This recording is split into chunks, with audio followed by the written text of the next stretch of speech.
কংগ্রেসের সঙ্গে মিশছে শরদ পাওয়ারের দল। কথাবার্তা চূড়ান্ত পর্যায়ে, কি শর্তে? ৩-৯-৮ তৃণমূলের ফ্রিজ অ্যাকাউন্ট মামলায় বড় আপডেট। লেনদেনে হাইকোর্টের বিরাট নির্দেশ দিয়েছিলেন মমতায়। সেই রাতেই ল্যাবে তিলোত্তমার স্যাম্পেলে কি মেশানো হয়, কেন দিল্লিও ধরতে পারল না, এক্স ফরেন্সিক আধিকারিকে করলেন ফাঁস। চিকেন স্নেকে ইসলামিক টেস্টের থাবা, পাহাড়ে পানের দোকানের আড়ালে জেহাদি তৈরির কারখানা। শওকতকে জীবন তোলার রাস্তায় ঘোরালো পুলিশ, মাস্টার গানের মধ্যেই দেদার মিষ্টিবিলি জনতার। তৃণমূল ভাঙার চক্রান্তের মোক্ষম জবাব, গদ্দারদের ফেরাবো না, শহীদ সমাবেশে হবে বললেন মমতা। দ্বিতীয় কিস্তিতেও পাননি অন্নপূর্ণা যোজনার টাকা, কোথায় জানাবেন অভিযোগ, নিমেষেই মিলবে সুরাহা। টানা 7 দিন তুমুল বৃষ্টি দক্ষিণবঙ্গে, 4 থেকে 6 জুলাই চরম সতর্কতা, কোন কোন জেলায় ভারী বর্ষণ। 200 বছরের পুরনো মন্দিরের টাকা তছরূপের চেষ্টা, আরজি করের মৃত চিকিৎসকের পরিবারের বিরুদ্ধে চরম বিতর্ক, কি বললেন রত্না দেবনাথ। শওকত পুত্রের বেআইনি ক্যাফেতেই চলল বুলডোজার, গুড়িয়ে দেওয়া হলো অরণ্যের। খামেইনের শেষকৃত্যে যোগ দেবেন কে, জানিয়ে দিল নয়াদিল্লি আমন্ত্রিত খার্গে ও খুরশিদও, কি ইরানে যাবেন। বিজেপির এজেন্ডায় ডিম বেগুন ঝিঙে নেই, তৃণমূলের অতৃপ্তরাই এই কাজ করছে। মহুয়াকে ডিম ছোড়া নিয়ে শ্রমিক। পুলিশের কাজে হস্তক্ষেপ হবে না, সত্যি লুকোবেন না, থানাগুলিকে ফ্রি হ্যান্ড দিয়ে বড় ঘোষণা শুভেন্দু অধিকারীর। দীর্ঘদিন রেশন তোলেন না, এবার বাতিল হবে রেশন কার্ড, বড় সিদ্ধান্ত সরকারের। সায়নীর পেছনে অনেক টাকা খরচ করত, নিয়োগ দুর্নীতিতে বিস্ফোরক দাবি তাপস।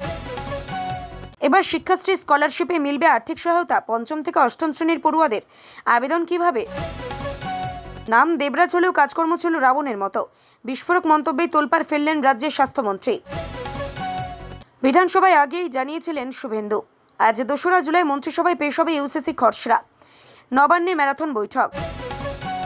দীপিকাকে 10 গোল দিয়েই কলকি 2তে জায়গা পাকা করলেন আলফা আলিয়া, বড় ইঙ্গিত প্রভাসের।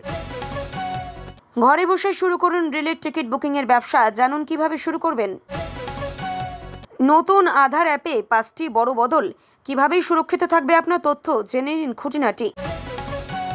এতক্ষণ শুনছিলেন সংবাদ শিরোনাম, এখন আসছে বিস্তারিত খবরে। মমতা বন্দ্যোপাধ্যায় তৃণমূলের সঙ্গে কংগ্রেসের সংযুক্তিকরণ অর্থাৎ মার্জার হবে কিনা তা নিয়ে অত্যন্ত বিস্তর ধোঁয়াশা রয়েছে। তবে এনসিপির শরদ পাওয়ার শিবির যে শেষ পর্যন্ত কংগ্রেসের সঙ্গেই মিশছে, সে এক প্রকার নিশ্চিত।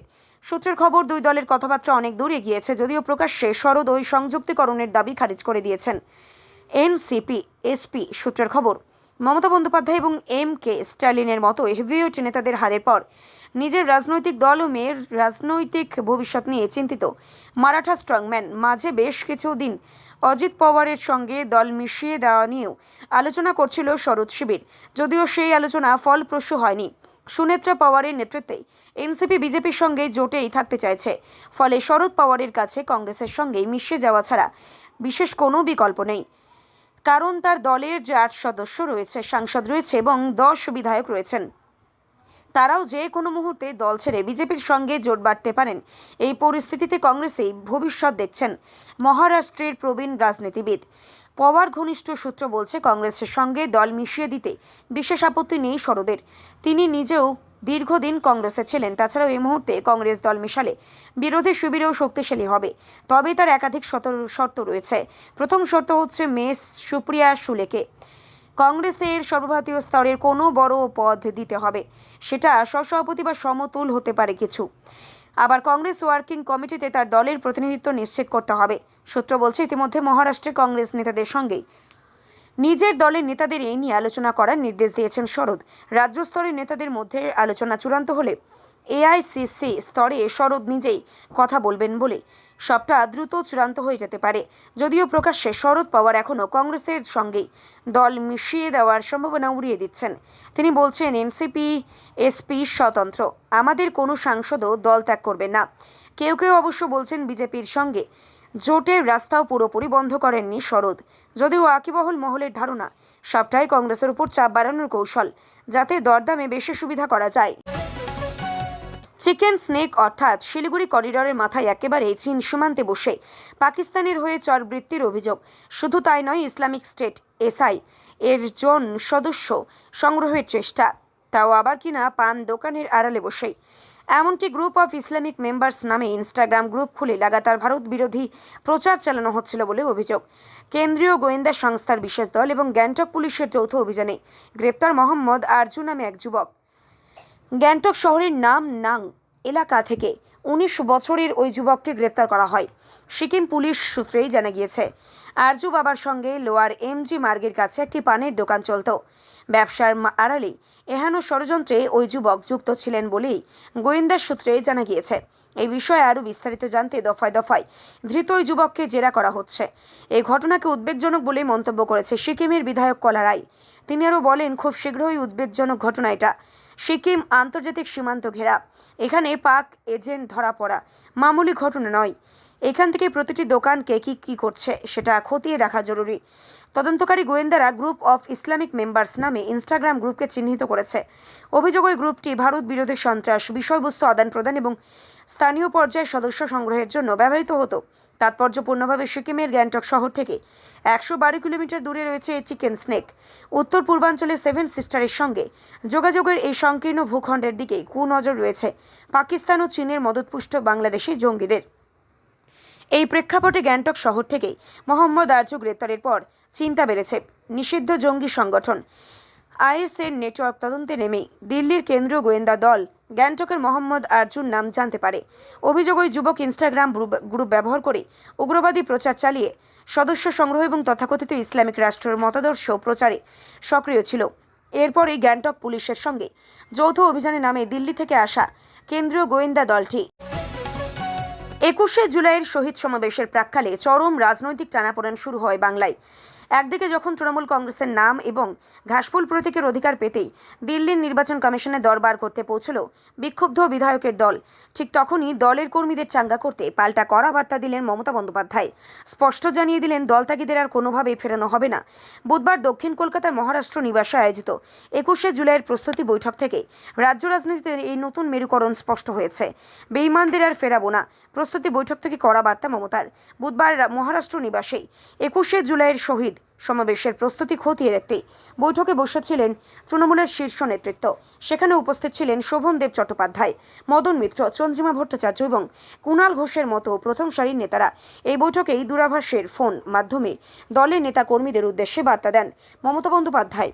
বিক্ষুব্ধ শিবিরের দিল্লি যাত্রাকে ইঙ্গিত করেও তিনি স্পষ্ট ভাষায় জানান, বেঈমানদের আর ফেরাবো না, দলের কর্মীরাই আমাদের সম্পদ, যারা সঙ্গে রয়েছেন তাদের নিয়েই তৃণমূল কংগ্রেস চলবে। একই সঙ্গে যে কোনো পরিস্থিতিতেই আগামী 21শে জুলাই শহীদ সমাবেশ করার বিশেষ বিষয়ে নিবিড় অনড় অবস্থান নিয়েও তিনি। দলীয় নেত্রী নির্দেশ, শহীদ সমাবেশে হবেই, সকলেই প্রস্তুত থাকুন। দলীয় সূত্রের খবর, সমাবেশের অনুমতি চেয়ে আবারও পুলিশের দ্বারস্থ হবে কালীঘাট শিবির। তবে প্রশাসন যদি অনুমতি না দেয়, সেক্ষেত্রে আইনি লড়াই জিতে সমাবেশের ছাড়পত্র আনতে আদালতের দরজায় কড়া নাড়তে দ্বিধা করবে না ঘাসফুল শিবির। এদিকে বুধবারই দিল্লিতে নির্বাচন কমিশনের ফুল বেঞ্চের সঙ্গে দেখা করার সময় উড়ে গিয়েছে ঋতব্রত বন্দ্যোপাধ্যায় সহ 10 জনের বিক্ষুব্ধ বিধায়কের দল। আজ বৃহস্পতিবার দুপুর 12টায় দেশের মুখ্য নির্বাচন কমিশনার জ্ঞানেশ কুমারের নেতৃত্বে কমিশনের ফুল বেঞ্চের সামনে হাজিরা দিচ্ছেন তারা। দিল্লি যাওয়ার আগে ঋতব্রতরা নিজেদের আসল তৃণমূল বলে দাবি করে সংবাদ মাধ্যমকে বলেন, কমিশনের ফুল বেঞ্চের সঙ্গে অল ইন্ডিয়া তৃণমূল কংগ্রেসের অ্যাপয়েন্টমেন্ট রয়েছে।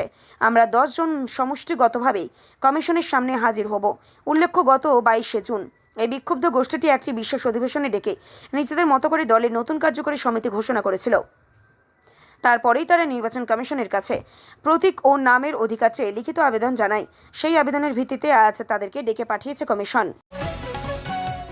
সরকার রেশন কার্ডের বিষয়ে একটি বড় পদক্ষেপ নিয়েছে। রাজ্য সরকার এমন কার্ডধারীদের বিষয়ে তদন্ত শুরু করেছে যারা দীর্ঘ সময় ধরে এই প্রকল্পের সুবিধা গ্রহণ করেননি।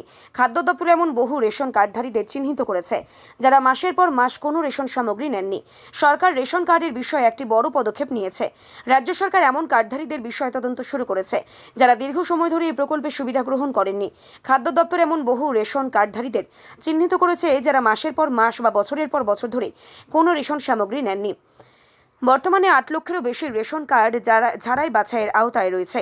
এই কার্ডগুলির সত্যতা যাচাই করা হচ্ছে এবং তদন্তে কোনো অনিয়ম ধরা পড়লে সেগুলি বাতিল করা হতে পারে।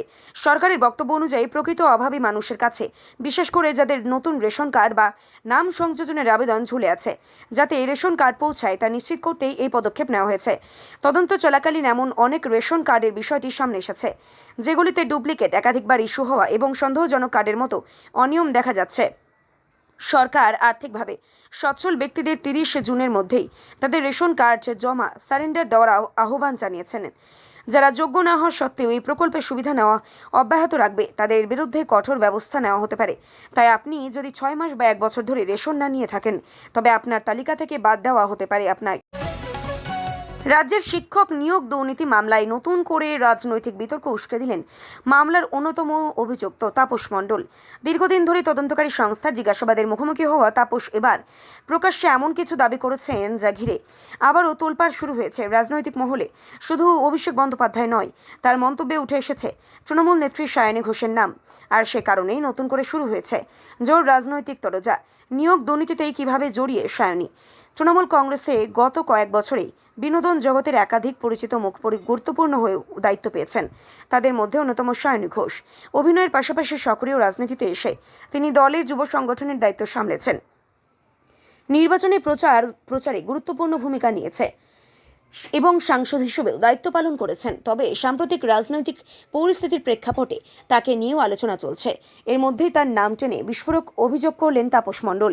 নিয়োগ দুর্নীতি মামলায় প্রসঙ্গ তুলেই তাপসের দাবি, গোটা প্রাথমিক নিয়োগ প্রক্রিয়ার নেপথ্যেই ছিলেন অভিষেক বন্দ্যোপাধ্যায়। তার বক্তব্য, প্রাথমিকে নিয়োগ দুর্নীতির master mind Abhishek Bandyopadhyay.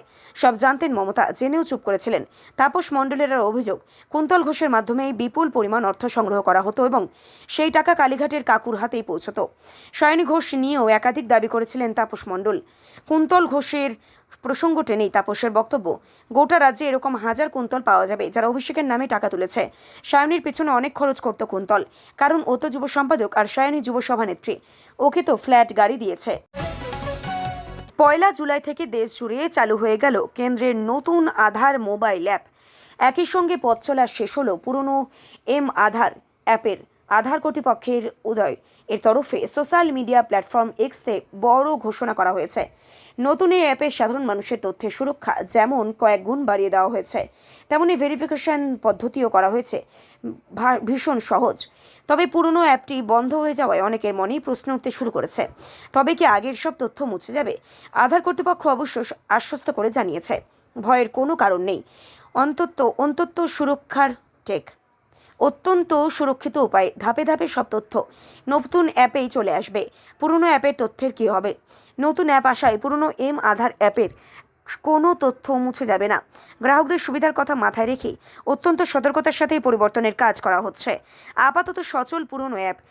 30 June আধার অ্যাপটির অবসরের কথা ঘোষণা করা হলেও ট্রানজিট পিরিয়ড বা পরিবর্তনের সময়টাই সেটি এখনই পুরোপুরি বন্ধ হচ্ছে না। অনেক ব্যবহারকারীদের ফোনে এটি আপাতত সচল থাকবে। কেন এই ব্যবস্থা? আধার কর্তৃপক্ষ জানিয়েছে, সাধারণ মানুষ যাতে তাড়াহুড়ো না করে শান্তিতে নতুন অ্যাপটি ডাউনলোড করে নিজেদের তথ্য ট্রান্সফার করে নিতে পারে, তার জন্যই বাড়তি সময় দেওয়া হচ্ছে। তবে কাজ শেষ হয়ে গেলে পুরো অ্যাপটি চিরতরে বন্ধ হয়ে যাবে। তাই দ্রুত অ্যাপে চলে যাওয়ায় বুদ্ধিমানের কাজ। নতুন অ্যাপে কী কী বিশেষ সুবিধা মিলবে? ডিজিটাল ইন্ডিয়ার সঙ্গে ইন্ডিয়ার যুগে জালিয়াতি রুখতে এবং ব্যক্তিগত গোপনীয়তা বজায় রাখতে নতুন অ্যাপে একগুচ্ছ আধুনিক ফিচার যুক্ত করা হচ্ছে। ফেস অথেন্টিকেশন ও কিউআর কোড। এখন থেকে কেবল মুখ দেখিয়ে অনায়াসে আধারের ভেরিফিকেশন করা যাবে। এছাড়াও থাকছে উন্নত কিউআর কোড স্ক্যানিংয়ের সুবিধাও। জেরক্স দেওয়ার দিন শেষ। যে কোনো কাজের জন্য এখন আরও আধার কার্ডের পুরো জেরক্স কপি জমা দেওয়ার প্রয়োজন পড়বে না। পছন্দমতো তথ্য শেয়ার। নতুন অ্যাপের কনসেন্ট বেসড বা সম্মতিমূলক ব্যবস্থার মাধ্যমে আপনি ঠিক যতটুকু তথ্য কোনো সংস্থাকে দিতে চান, যেমন শুধু নাম বা শুধু জন্ম তারিখ, কেবল ততটুকু শেয়ার করতে পারবেন। এর ফলে আধার তথ্য চুরি বা জালিয়াতির সম্ভাবনা এক ধাক্কায় অনেকটাই কমে যাবে। এখন কি পুরনো অ্যাপ আনইনস্টল করবেন? বিশেষজ্ঞ আধার কর্তৃপক্ষের পরামর্শ হলো, নতুন অ্যাপটি ফোনে ডাউনলোড করে যতক্ষণ না আপনার সমস্ত তথ্য ও প্রোফাইল সেখানে সঠিকভাবে ট্রান্সফার করা হচ্ছে, ততক্ষণ পুরনো অ্যাপটি ফোন থেকে ডিলিট বা আনইনস্টল করবেন না। স্থানান্তর প্রক্রিয়া সফলভাবে সরিয়ে ফেলুন। সম্পূর্ণ হয়ে গেলে তারপরেই অ্যাপটি সফলভাবে সরিয়ে ফেলুন। সব মিলিয়ে সাধারণ মানুষের ডিজিটাল আইডেন্টিটিকে আরও সহজ ও নিশ্চিদ্র করতেই কেন্দ্র এর নতুন আধার ধাপ এনেছে। কেন্দ্র এই নতুন আধার অ্যাপ এনেছে।